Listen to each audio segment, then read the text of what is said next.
The boxing bag swayed like a drunk at last call, and I was the bartender cutting him off. 3 rounds of brutal combinations, and my knuckles were screaming through the tape. But pain was good. Pain was honest. Pain didn't lie to your face for 6 months while screwing your business partner behind your back. Tommy, you're going to punch a hole through that thing if you keep this up. Damon's voice cut through the empty gym like a rusty blade. The overhead fluorescence buzzed and flickered, casting shadows that danced across the cracked concrete floor of his basement boxing club.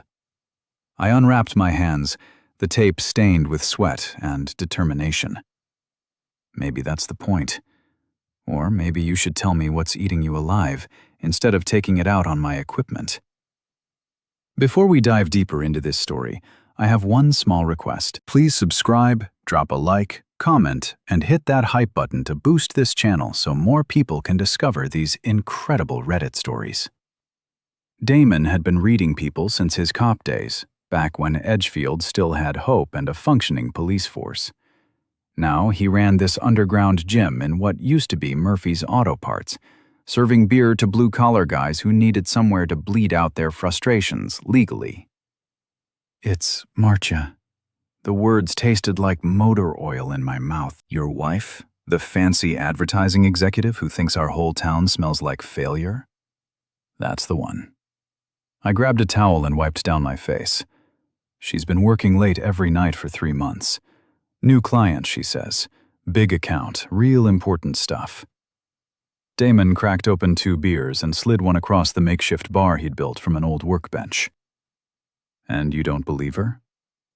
I believed her until I saw her car parked outside the Hill Rest Resort last Tuesday. You know that fancy lakeside place where rich people go to pretend they're roughing it? Funny thing about important client meetings, they usually don't happen at romantic cabin retreats. The beer was cold and bitter, just like everything else in my life lately. Damon leaned against the bar, his weathered face showing the kind of concern that comes from watching too many marriages explode. You confront her? What's the point? She'll just lie better next time. I took another swig. Besides, I've got bigger problems than my wife's midlife crisis. Such as? Such as her brother Greg deciding he wants to buy me out of the auto shop. Coincidentally, right around the same time Marcia started working late, Damon's eyebrows shot up. Greg Patterson, the real estate guy with the BMW and the attitude problem. That's him. Came into my shop last week with papers already drawn up, offered me half what the place is worth, and acted like he was doing me a favor. Said Marta thought I'd be happier doing something less stressful. Less stressful than running the business you built from nothing. Apparently, my lovely wife has been telling her family that I'm having a breakdown. Too much pressure, too much responsibility. She's worried about my health. The gym fell silent except for the hum of the ancient refrigerator and the distant sound of traffic on Route 9. Damon studied my face like he was reading a crime scene report. Tommy, you realize what this sounds like, right? Yeah, it sounds like my wife and her brother are trying to push me out of my own life. It sounds like conspiracy. I finished my beer and set the empty bottle down harder than necessary. Well, if they want to play games, they picked the wrong guy to mess with. The next morning came too early and too bright. Marta was already gone when I stumbled into the kitchen, but she'd left a note on the counter next to the coffee maker. Working late again tonight. Don't wait up. M. No. Love you. No. Have a good day. Just a corporate memo from my own wife. I crumpled the note and tossed it in the trash, then thought better of it and smoothed it out. Evidence might be useful later. The auto shop was my sanctuary, the one place where things made sense. Engines didn't lie. They either ran or they didn't. Fix the problem and they purr like kittens. If only marriages worked the same way. Morning, boss. Jake, my lead mechanic, was already elbowed deep in the engine of a '98 Chevy pickup. Mrs. Patterson called, said she needs you to stop by the house around noon, something about paperwork. Mrs. Patterson, even my own employee, called her by her maiden name. Now, when had that started? Did she say what kind of paperwork? Nope, just said it was important. I spent the morning rebuilding a transmission and trying not to think about what fresh hell awaited me at home. But noon came anyway, the way it always does, indifferent to human suffering. Marta was in the living room when I walked in, sitting at our dining table with papers spread out like she was planning a military campaign. She looked up when I entered, and for a split second, I saw something in her eyes that might have been guilt, but it passed so quickly I could have imagined it. "Tommy, good. Sit down. We need to talk." The papers were legal documents. I could tell by the fancy letterhead and the way they made my stomach clench just looking at them. What's all this? It's an opportunity. She gestured to the chair across from her like a CEO addressing a subordinate. Greg has been working on a development project, and he wants to include the shop property. The shop isn't for sale. Hear me out. The offer is very generous. More than generous, actually. We could pay off the mortgage, take a nice vacation, maybe think about what we really want to do with our lives. I sat down and picked up the top document. Purchase agreement. Greg Patterson, buyer. Thomas Riley, seller. The number at the bottom had a lot of zeros, but it was still insulting. This is half what the property's worth, Marta. It's fair market value for this area. Greg had it appraised. Greg had it appraised? When? Last month. He wanted to make sure his offer was reasonable. Last month. Before he even talked to me about selling. Marta's composure cracked slightly.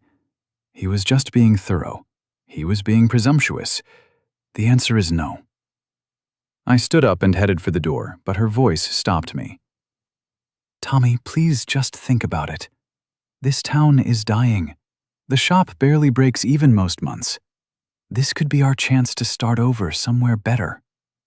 Somewhere better. I built that business from nothing. It's been in the black for 3 years running, and this town isn't dying. It's just not fancy enough for you anymore. That's not fair. Fair? You want to talk about fair? How about the fact that my wife is discussing my business with her brother behind my back? How about the fact that you're trying to sell my life's work without even asking me first? Her face flushed red. It's not just your decision. We're married. It affects both of us. You're right, we are married. So why don't you start acting like it? I slammed the door on my way out, but not before I saw her reach for her phone, probably calling Greg to report that the meeting hadn't gone according to plan. The afternoon dragged by like a wounded animal. Every car that needed fixing reminded me of something else that was broken in my life. By 5 o'clock, I was ready to hit something again. So I headed back to Damon's gym. But Damon wasn't alone. 3 guys I'd known since high school were sitting at his makeshift bar, and they all looked up when I walked in. Mike Henderson, who ran the hardware store, Steve Garcia, who worked construction when there was work to be had, and Paul Murphy, whose family used to own the building before Damon converted it. Tommy. Mike's greeting was cooler than usual. We were just talking about you. All good things, I hope. Actually, no. Steve turned on his bar stool to face me. We heard about Greg Patterson's offer for your shop. News travels fast in a small town. It does when it affects all of us. Paul said that property is zoned commercial. If Patterson gets his hands on it, he's planning to put in a strip mall, chain stores, corporate so-so that kills what's left of Main Street. Mike said, "My hardware store can't compete with Home Depot. Steve's construction business depends on local contracts. Paul's family has been in this town for 4 generations." I looked around the room at 3 faces I'd known most of my life. Faces that used to smile when they saw me. And you think I should turn down a fortune to protect your businesses? We think you should consider what's best for the community, Steve said. Not just what's best for your bank account. Community? Where was the community when I was working? 16-hour days to keep the shop afloat. Where was the community when I needed a loan to expand and the bank turned me down? That's different, Paul said. Is it? Because from where I'm sitting, it looks like you guys only care about community when it benefits you. Mike stood up, his face getting red. That's not fair, Tommy. We've all supported each other over the years. Have you? Because I seem to remember when your hardware store was struggling 2 years ago, and I sent every customer who needed supplies your way instead of telling them to drive to the big box store in the next town over. I remember when Steve needed someone to vouch for him with the city council, and I showed up to every meeting. I remember when Paul's dad was sick, and I fixed his car for free every month for a year. We appreciate all that, Steve said, but his voice lacked conviction. Do you? Because right now it feels like you appreciate it right up until it becomes inconvenient for you. The room fell silent. Damon, who had been cleaning glasses behind the bar, finally spoke up. Maybe we should all take a step back here. No, I said. I think we should get this out in the open.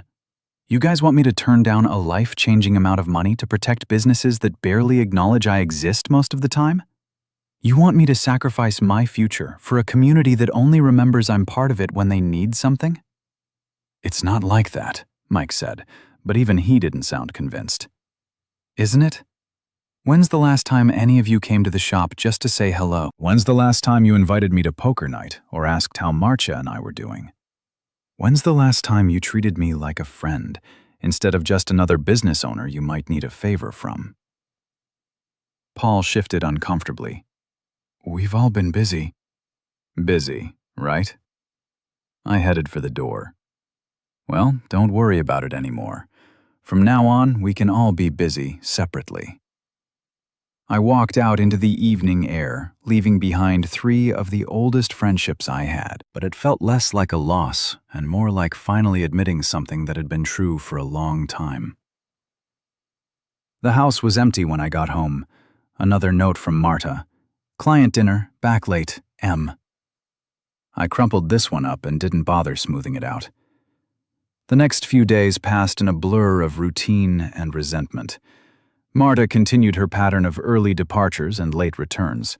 Greg called twice, leaving increasingly aggressive voicemails about the time-sensitive nature of his offer. Mike, Steve, and Paul made a point of avoiding the shop, which meant avoiding me entirely in a town this size. By Thursday, I was ready to do something stupid.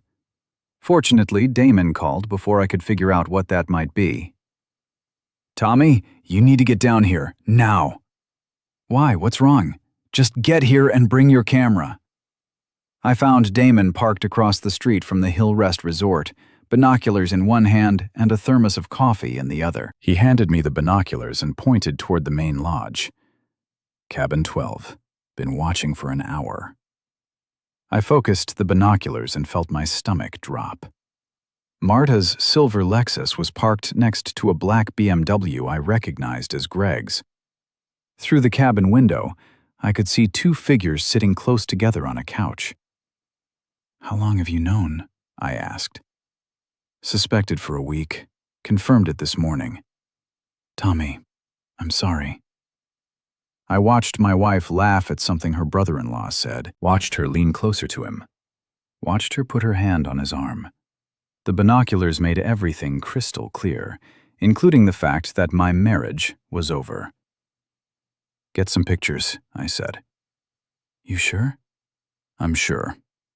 Damon had a camera with a telephoto lens, a leftover from his police days. We spent an hour documenting my wife's affair with clinical precision. Marta and Greg on the cabin porch. Marta and Greg walking hand in hand down to the lake. Marta and Greg kissing like teenagers behind the boathouse. This is enough, I finally said. Let's go. We drove back to town in silence. The photos were damning, but they also felt like evidence of my own failure. How had I not seen this coming?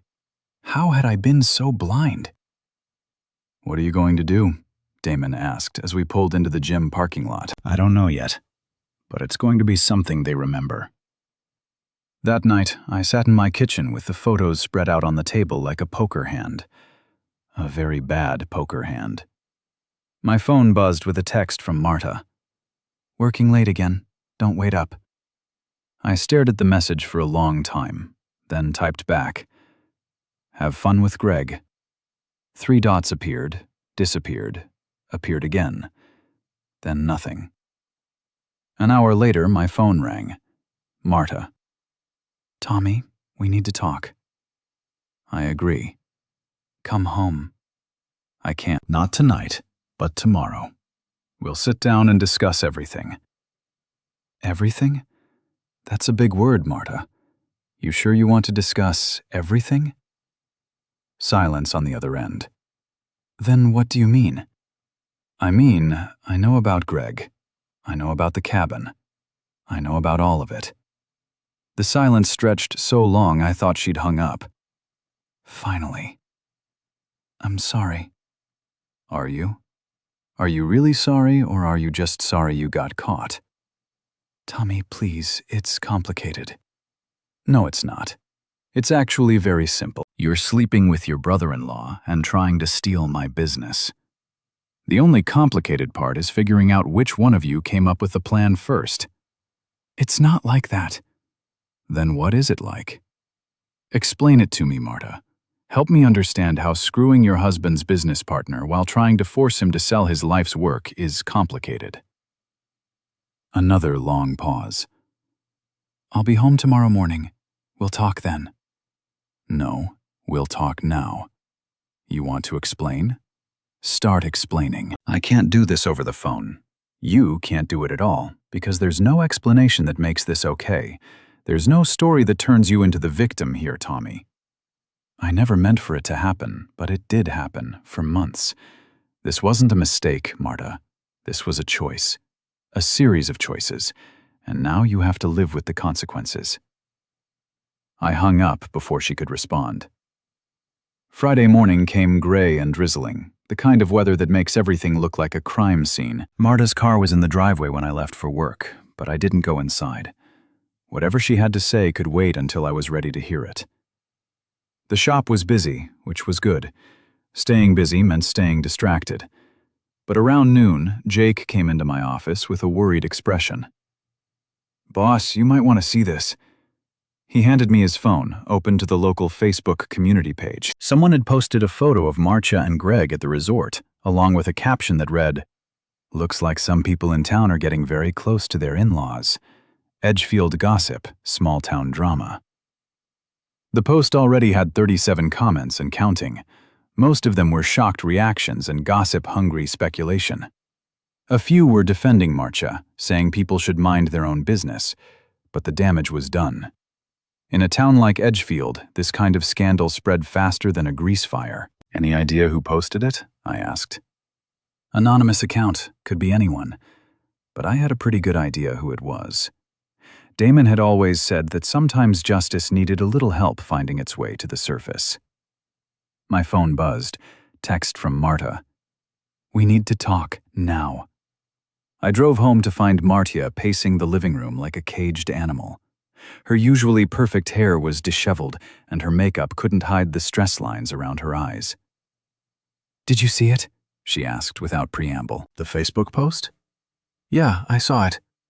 Did you post it? No, but I can't say I'm upset about it. She stared at me like I'd grown a second head. How can you be so calm about this? Our private business is all over the internet. Our private business? Marta, you've been having an affair with your brother-in-law for months. You've been lying to me every day. You've been plotting to steal my business. And you're worried about a Facebook post? I wasn't stealing anything. Greg's offer was legitimate. Greg's offer was a setup.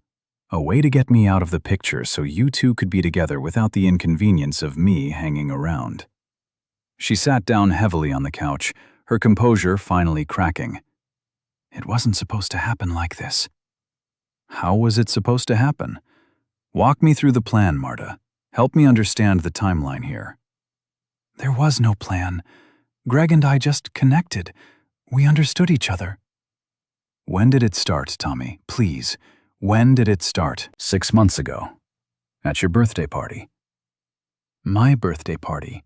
The one she'd insisted on having at the country club. The one where Greg had spent the evening complaining about his wife and his business problems. The one where Marta had been so attentive to him that I joked about it later. 6 months. So this whole thing with the shop offer, that was Greg's idea. He thought if you had financial security, it might make the transition easier. The transition to what? Being divorced and unemployed? The transition to both of us being happy. I laughed, but there was no humor in it. Happy, right? And what about Greg's wife? What about Elena? Was she supposed to be happy too?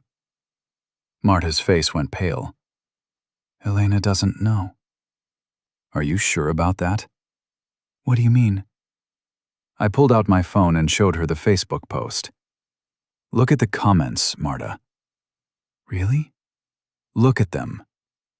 She scrolled through the responses, her face getting paler with each one. Near the bottom, there was a comment from Elena Patterson. Thank you for bringing this to my attention. Some people deserve to know the truth about their spouses. Oh, God, Marta whispered. Yeah, oh, God. Turns out your little secret wasn't as secret as you thought. My phone rang. Unknown number. Hello? Is this Thomas Riley? The voice was female, crisp, professional. Yes, this is Elena Patterson. I believe we need to talk. I looked at Marta, who was staring at me with growing horror. Yes, I said. I believe we do. Can you meet me at Damon's gym in an hour? I think we have some mutual interest to discuss. I'll be there. I hung up and headed for the door. Tommy, wait, Marta called after me. Where are you going? To have a conversation with someone who's been as screwed over by this situation as I have. What does that mean? It means your boyfriend's wife wants to chat, and I'm very interested in what she has to say. Elena Patterson was not what I expected. I'd seen her at community events over the years, but always from a distance. Up close, she was striking in a way that had nothing to do with conventional beauty. Sharp cheekbones, steel gray eyes, and the kind of posture that suggested she'd never backed down from a fight in her life. She was sitting at Damon's bar when I arrived, nursing a whiskey and looking like she was planning a war. Mr. Riley, thank you for coming. Call me Tommy, and thank you for posting that photo. I didn't post it, but I know who did, and I asked them to. Damon appeared from the back room, took one look at the situation, and made himself scarce. Elena and I were alone in the dim light of the gym. Two casualties of the same betrayal. How long have you known? I asked. About the affair? 3 weeks. About the business scheme. As of this morning? How did you find out? Greg's not as smart as he thinks he is. He left his laptop open and I saw the text messages. All of them. She pulled out her phone and showed me a series of screenshots. Messages between Greg and Marta that made my stomach turn. Not just romantic declarations, but detailed discussions about the shop, about me, about how to handle the Tommy problem. They called me a problem, among other things. Your wife seems to think you're having some kind of midlife crisis. Greg thinks you're a small-town loser who doesn't deserve what he's built. And what do you think? Elena studied me for a moment. I think you're a man who's been played for a fool by people who underestimated you. The question is, what are you going to do about it? What do you suggest? I suggest we make them pay. Over the next hour, Elena laid out everything she knew. Greg's real estate business was leveraged to the hilt. He needed the shop property not for development, but as collateral for a loan that would keep him from bankruptcy. Marta had been feeding him information about our finances, helping him craft an offer that would force me to sell. He's broke? I asked. Worse than broke. He owes money to some very unpleasant people, the kind who don't accept payment plans. How do you know all this? Because I'm the one who's been keeping his business afloat for the past 2 years. My family has money, Tommy. Real money. Greg married me from my trust fund, and I've been bankrolling his failures ever since. Why? Because I loved him, or thought I did. Because I believed his promises about building something together. Because I was as much of a fool as you were. Elena's voice was steady, but I could see the pain behind her eyes. We sat in silence for a moment, two people who'd been betrayed by the same lie. So, what's your plan? I asked. Simple. I cut off his funding immediately. Let his creditors know he's no longer good for the money. Watch his little empire crumble. And Martia, that's up to you. But I have some ideas. Elena's ideas were thorough, creative, and absolutely ruthless. By the time she finished explaining, I was beginning to understand why Greg had fallen for her. She wasn't just beautiful. She was brilliant. And right now, that brilliance was focused like a laser on revenge. When do we start? I asked. We already have. I made some phone calls before I came here. Greg's going to have a very interesting Monday morning. I drove home that evening with a sense of anticipation I hadn't felt in months. For the first time since this whole mess started, I wasn't just reacting to other people's plans. I was making my own. Marta was waiting for me in the kitchen, still wearing the same clothes from our earlier conversation. She looked like she'd been crying. How did it go? She asked. Interesting. Elena's a remarkable woman. I can see why Greg married her. Tommy, please, can we just talk about us? About what happens next? What happens next is very simple, Marta. You're going to pack a bag and go stay with your mother for a while. We're going to get divorced, and you're going to find a new job because I have a feeling your current one is about to become very uncomfortable. What does that mean? It means Elena has some interesting connections in the advertising world. Turns out your boss and her college roommate are very close friends. Marta's face went white. You can't do that. I'm not doing anything. Elena is simply sharing some information with people who might find it relevant. Information about an employee who's been using company resources to conduct a personal affair. I never used company resources. Didn't you? All those late nights at the office? All those client dinners that were actually romantic getaways? All those business trips that weren't business at all? Marta opened her mouth to argue, then closed it. We both knew she was caught. What about the house? She asked finally. What about it? It's in my name, bought with money from my business, the business you and Greg tried to steal. Tommy, be reasonable. I have nowhere else to go. You should have thought of that before you decided to blow up our marriage. I headed upstairs to pack her a bag, but she followed me. This isn't over, she said. Greg won't let you destroy him. Greg's going to be too busy trying to stay out of bankruptcy court to worry about me. And even if he wasn't, what's he going to do? Sue me for refusing to sell my own property? He has connections. Important people who can make life difficult for you? Had connections. Past tense. Elena has been very busy this afternoon. I tossed some of her clothes into a suitcase, not bothering to fold them carefully. Besides, Marta, you're missing the bigger picture here, which is that I don't care anymore. You and Greg took my marriage, tried to take my business, and turned my friends against me. You destroyed everything I thought I could count on. But you know what? You also freed me from caring about what happens to either of you. I zipped up the suitcase and set it by the bedroom door. You wanted me to sell the shop and start over somewhere else. Congratulations, you got half of what you wanted. I am starting over. Just not the way you planned. Marta stood in the doorway, tears streaming down her face. For a moment, I almost felt sorry for her. Almost. I never meant to hurt you, she said. Yes, you did. Maybe not at first, but somewhere along the way, you made a choice to hurt me rather than be honest with me. You chose Greg over our marriage. You chose money over loyalty. You chose lies over truth. Those were all deliberate decisions, Marta. Own them. She picked up the suitcase and headed for the stairs. At the top, she turned back. What if I ended it with Greg? What if we tried counseling?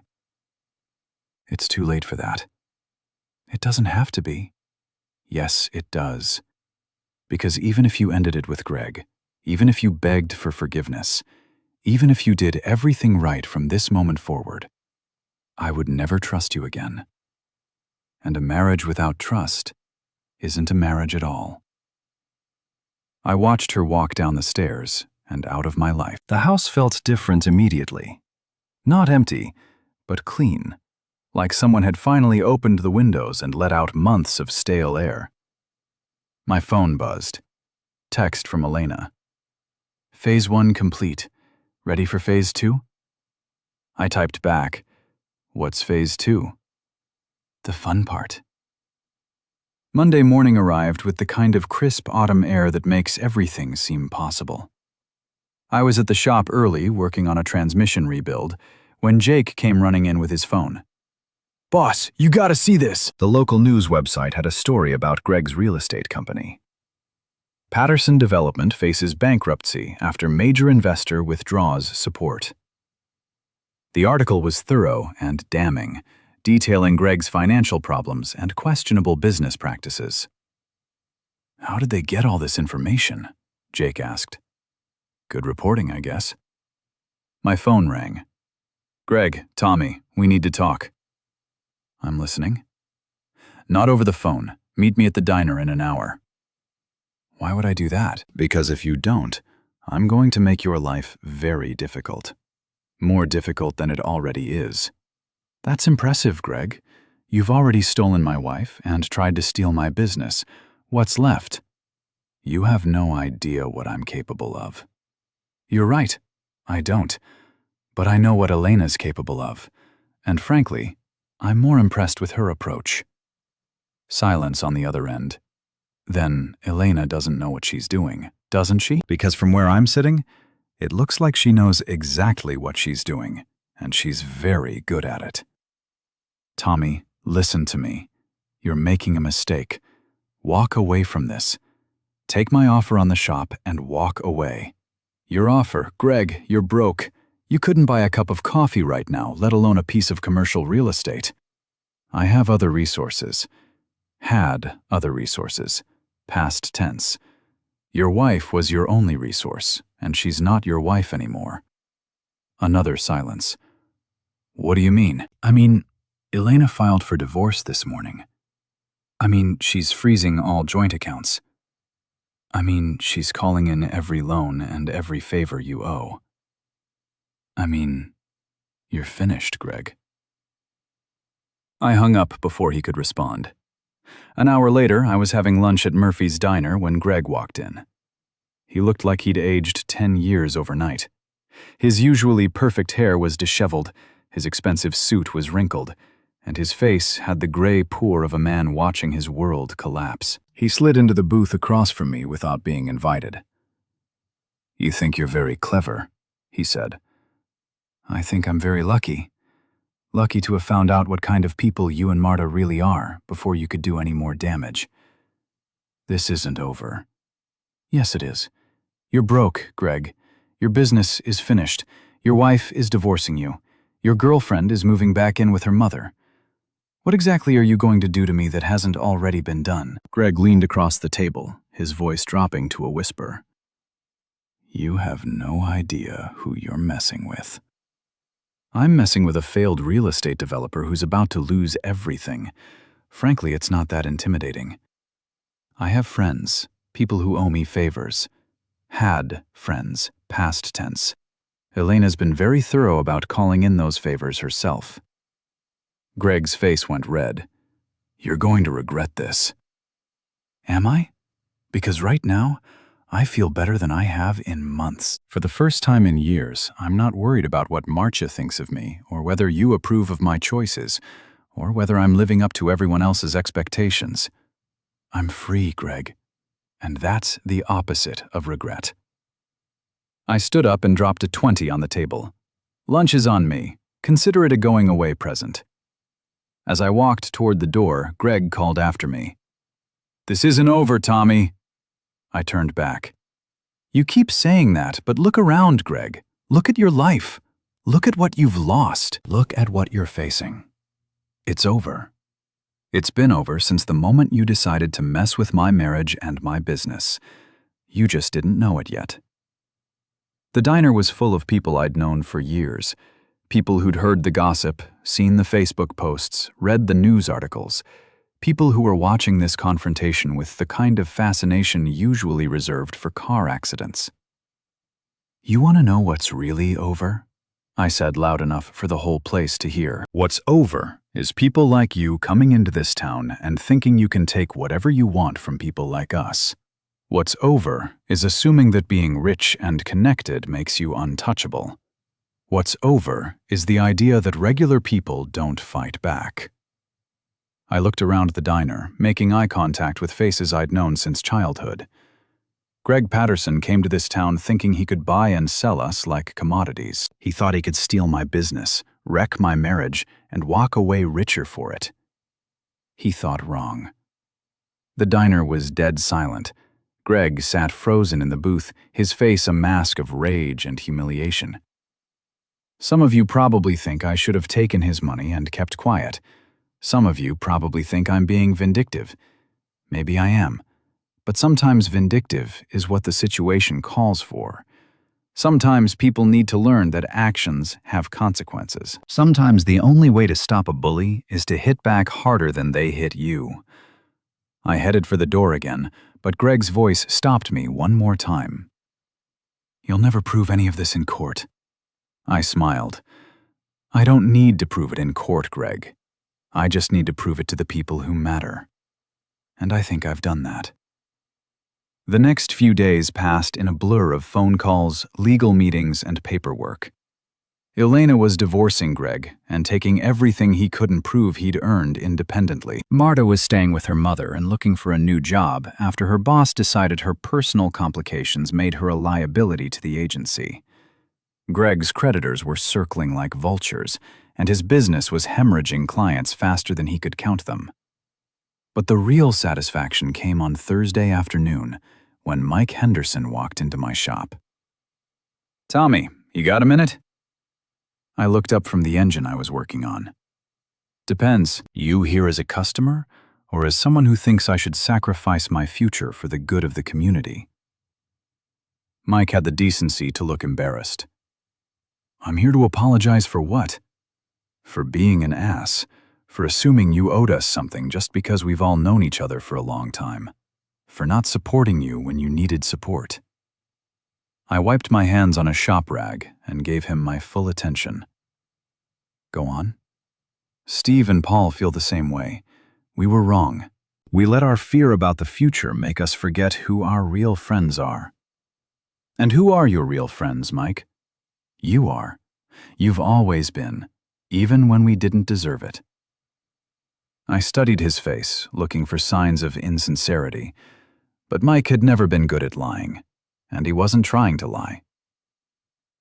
"Now, what changed your mind?" "Elena Patterson came to see me yesterday, told me the whole story about Greg's financial problems, about the real reason he wanted your property, about how you and Marcia were being set up.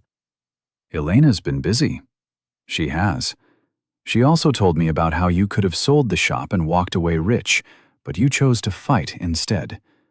She said you did it partly to protect the town, even after the way we treated you." "Elena's giving me too much credit. I did it because I was angry." "Maybe, but the result is the same. Patterson's development company is finished. The strip mall project is dead. Main Street is safe." Mike extended his hand. "I'm hoping you'll give us another chance to be the kind of friends you deserve." I shook his hand, but I didn't smile. "Mike, I appreciate the apology. I really do. But things are different now." "Different how?" "Different because I've learned something about myself over the past few weeks. I've learned that I don't need other people's approval to feel good about my choices. I've learned that loyalty is something you earn, not something you demand. And I've learned that sometimes the people who claim to be your friends are really just people who want to use you." Mike's face fell. "So we can't be friends?" "We can be neighbors. We can be polite to each other. We can do business together. But friends? Real friends? That's going to take time to rebuild, if it can be rebuilt at all. I understand. Do you? Because I'm not sure you do. You didn't come here because you realized you were wrong, Mike. You came here because Elena told you the truth about what was really happening. If she hadn't explained it to you, you'd still think I was the selfish bastard who put money ahead of community loyalty. Mike started to protest, but I held up a hand. I'm not saying this to hurt you. I'm saying it because it's true. And until you can admit that it's true, we can't move forward. Mike was quiet for a long moment. Then you're right. I came here because Elena made me realize I'd been an idiot. But Tommy, doesn't that count for something? The fact that I'm willing to admit I was wrong? It counts for something. But it doesn't erase the fact that when I needed you to trust me, you didn't. When I needed you to give me the benefit of the doubt, you didn't. When I needed you to be my friend, you weren't. So what do I have to do? Nothing. You don't have to do anything, Mike. Just understand that friendship isn't something you can turn on and off like a light switch. It's something you build over time, and it's something you can lose in an instant. Mike nodded slowly. I'll earn it back. Maybe. We'll see. After he left, I went back to work on the engine, but my mind was elsewhere, thinking about friendship and loyalty, and the difference between the two. Friday evening, I was closing up the shop when Elena's car pulled into the parking lot. She got out wearing jeans and a sweater, looking more relaxed than I'd ever seen her. Buy you a drink? She asked. I know a place. We walked over to Damon's gym, where the usual crowd of blue-collar guys was nursing beers and arguing about sports. Elena fit in better than I'd expected, trading jokes with the regulars and holding her own in a debate about the local high school football team. You're full of surprises, I told her, as we found a quiet table in the corner. So are you. When Damon first told me about you, I expected someone bitter and broken. Instead, I found someone who is ready to fight back. Damon told you about me? We've been friends for years. His ex-wife was my college roommate. When I saw that Facebook post and realized what was happening, I called him for advice, and he suggested we team up. He suggested I talk to you before I did anything drastic. He said you were the kind of person who deserved to know the truth. We drank in comfortable silence for a while, watching Damon work behind the bar. The gym felt different tonight. Warmer, more welcoming. Maybe it was the company. Or maybe it was just the knowledge that I'd finally stopped letting other people define my life for me. What's next for you? Elena asked. I don't know. Keep running the shop, maybe expand it, maybe travel, maybe nothing. For the first time in years, I get to decide. And Marcia, what about her? Are you going to miss her? I thought about it. I'm going to miss who I thought she was. But the real Marta, the one who could lie to my face for 6 months while planning to steal my business? No, I won't miss her at all. That's very healthy. Is it? Because sometimes I think I should be more broken up about this. Sometimes I think there's something wrong with me for being relieved instead of devastated. Elena leaned back in her chair, studying me. Tommy, can I tell you something? Sure. Your marriage was over long before you found out about the affair. Maybe it was over years ago. The affair was just the excuse you needed to finally admit it. What makes you say that? Because I've been watching you for the past week. You're not acting like a man who lost the love of his life. You're acting like a man who finally escaped from prison. She was right, and we both knew it. Marta and I had been going through the motions for years, staying together out of habit rather than love. The affair had hurt my pride more than my heart. What about you? I asked. Are you going to miss Greg? I'm going to miss the man I thought I married, but that man never really existed. Greg has always been selfish and manipulative. I just chose not to see it. Why? Because I wanted to believe in the fairy tale. Rich girl meets charming man. They build an empire together. They live happily ever after. It's a nice story. It's just not true. Elena finished her drink and stood up. I should go early morning tomorrow. What's tomorrow? Moving day. I'm leaving Edgefield. I felt a stab of disappointment that surprised me. Where are you going? Back to Chicago. My family has business interests there, and I need to start rebuilding my life. That makes sense. Does it? Because part of me wonders if I'm just running away. From what? From the possibility that not everything in this town is poisoned by what happened. We looked at each other across the table, and for a moment I thought she might be talking about more than just geography. Elena, I know it's too soon, too complicated, too much history, all of that. But maybe... Maybe what? Maybe complicated isn't always bad.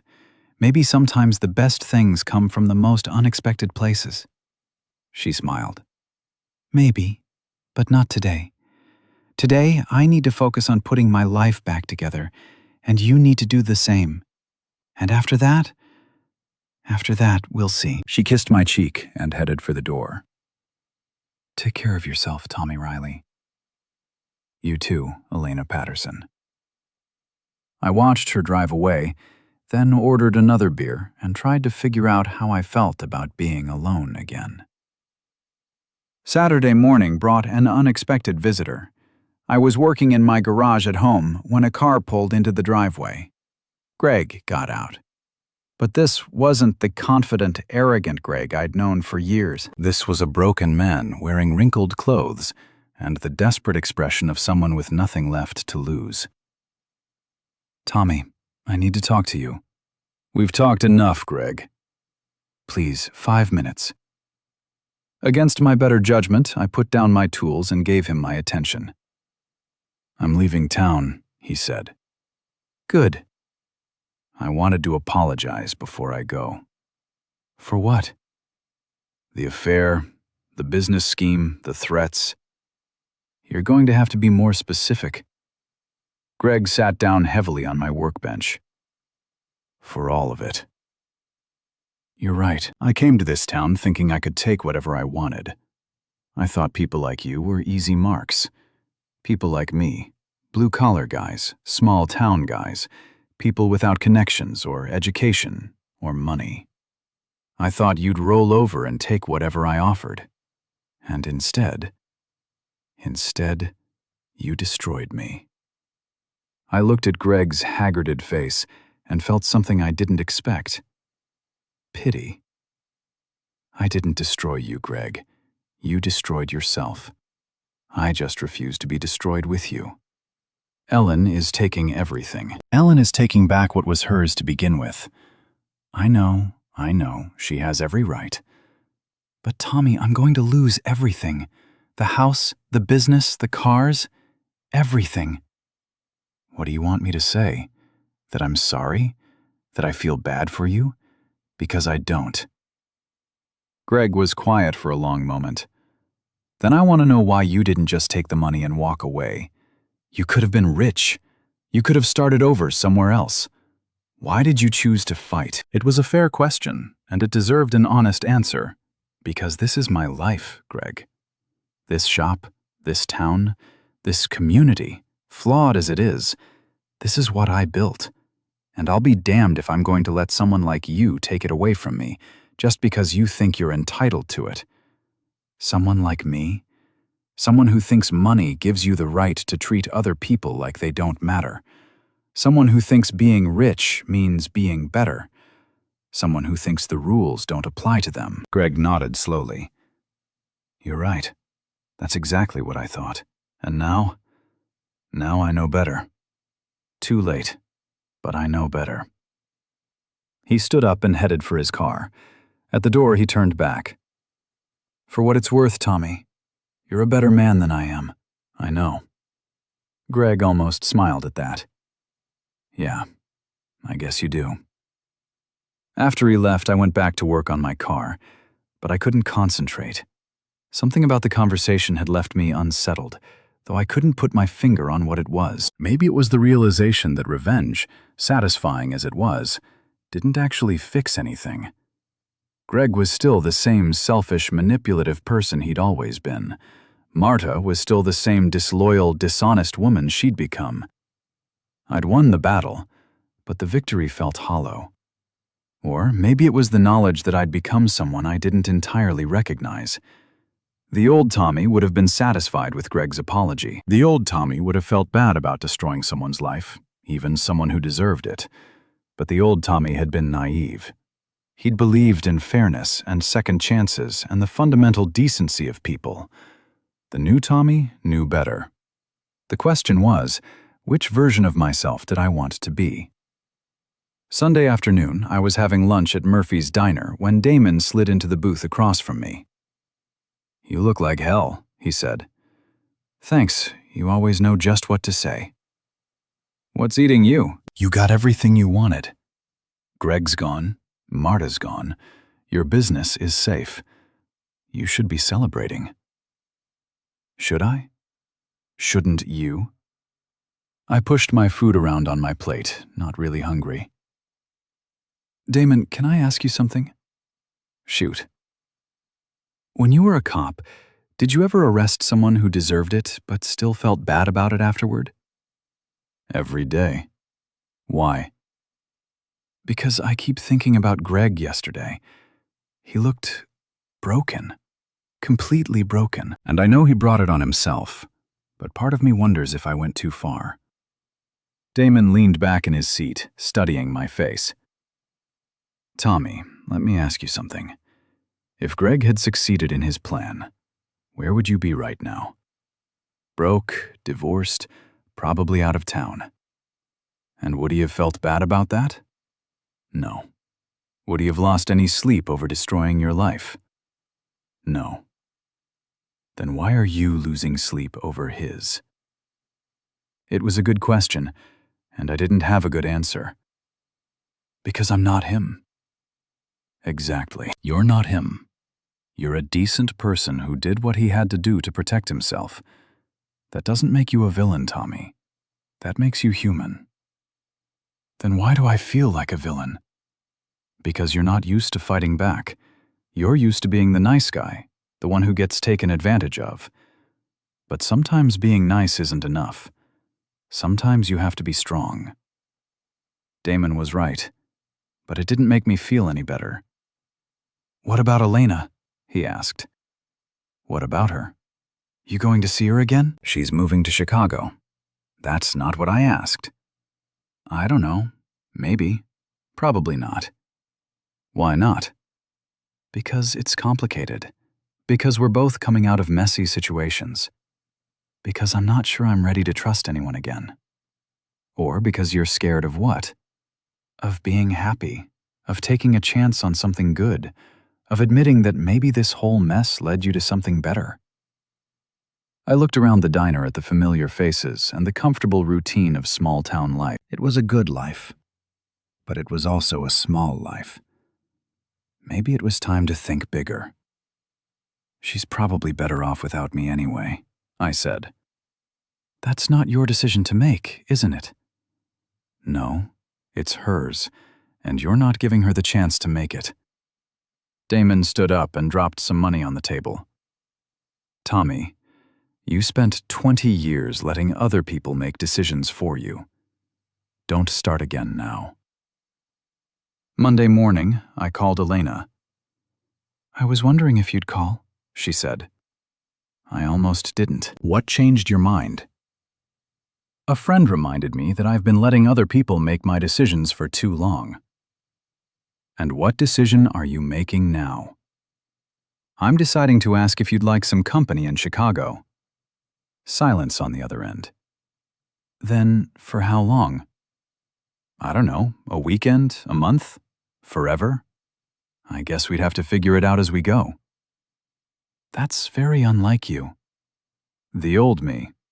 Maybe the new me is still figuring out what he's like." "And what if it doesn't work out?" "Then it doesn't work out, but at least we'll know we tried." Another pause. Tommy, are you sure about this? You're talking about leaving everything you've built. I'm talking about building something new with someone who understands what it's like to start over. It's a big risk. So was fighting Greg. So was standing up to my friends.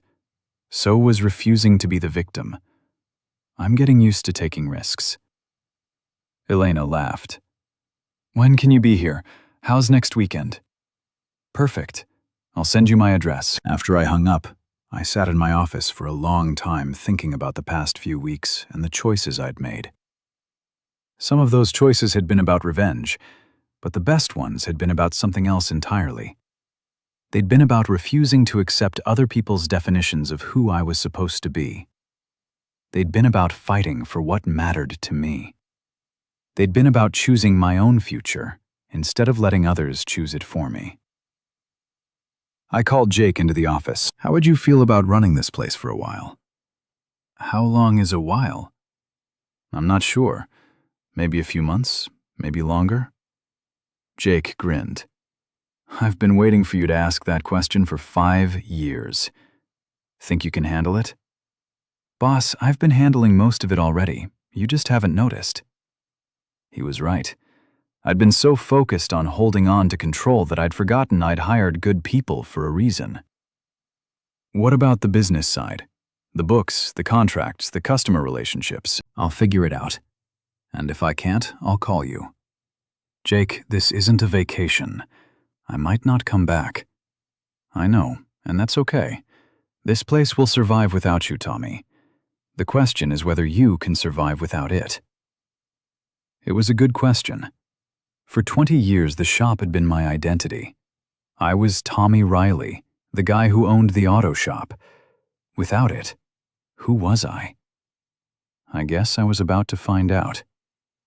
Thursday evening, I was packing when someone knocked on my door. I opened it to find Marta standing on my porch looking nervous and uncertain. Can I come in? Why? Because I heard you're leaving town and I wanted to say goodbye. I stepped aside and let her in.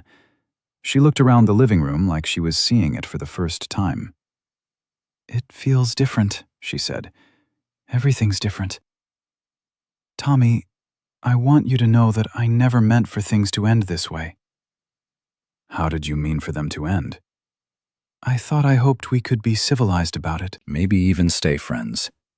Friends? We were married for 15 years. That has to count for something. I sat down on the couch and looked at this woman I'd shared my life with for so long. She seemed smaller somehow, diminished by everything that had happened. Marta, can I ask you something? Of course. When did you stop loving me? The question caught her off guard. She opened her mouth to answer, then closed it again.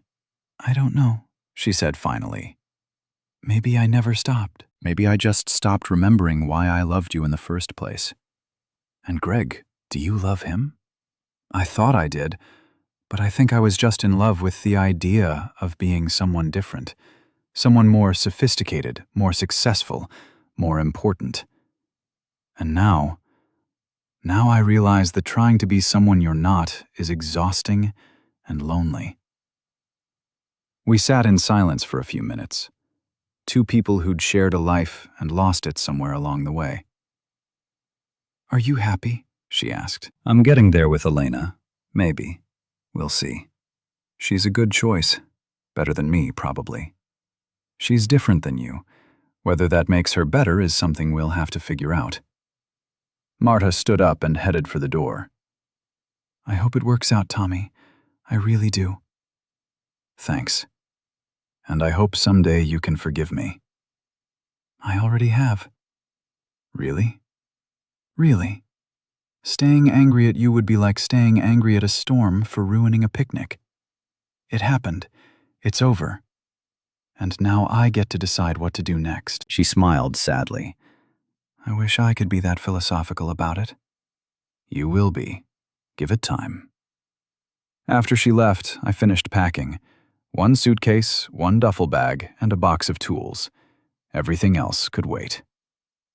Friday morning, I said goodbye to Jake and the crew at the shop. It was harder than I'd expected, but also easier. These guys would be fine without me. Maybe better than fine. I drove to Damon's gym for one last beer and one last conversation. "You nervous?" he asked, terrified. "Good. That means it matters." "What if I'm making a mistake?" "Then you'll make another mistake trying to fix it. That's how life works." Very philosophical. I'm a philosophical guy. It comes from watching too many people make the same mistakes over and over again. And what mistake am I making? You're not making a mistake. You're taking a chance. There's a difference. I finished my beer and stood up. "Take care of yourself, Damon." "You too. And Tommy." "Yeah." Don't look back. Whatever happens in Chicago, don't look back. This town will still be here if you need it. But right now, you need to find out who you are when you're not defined by it. I drove out of Edgefield on a clear October morning, watching the familiar landmarks disappear in my rearview mirror. The auto shop, the diner, the gym, the house where I'd lived my married life. All of it getting smaller and smaller until it was just a memory. But I wasn't thinking about what I was leaving behind. I was thinking about what I was driving toward. A new city, a new life, a new chance to be the person I was supposed to be instead of the person everyone expected me to be. My phone buzzed with a text from Elena. "Safe travels. Can't wait to see you." I texted back, "On my way." And for the first time in months, maybe years, I was genuinely excited about what came next. The highway stretched out ahead of me, empty and full of possibilities. In the distance, Chicago's skyline was beginning to emerge from the morning haze. Somewhere in that city was a woman who understood what it meant to start over, to fight back, to refuse to be a victim. Somewhere in that city was my future. I pressed down on the accelerator and drove toward it, leaving the past exactly where it belonged, behind me.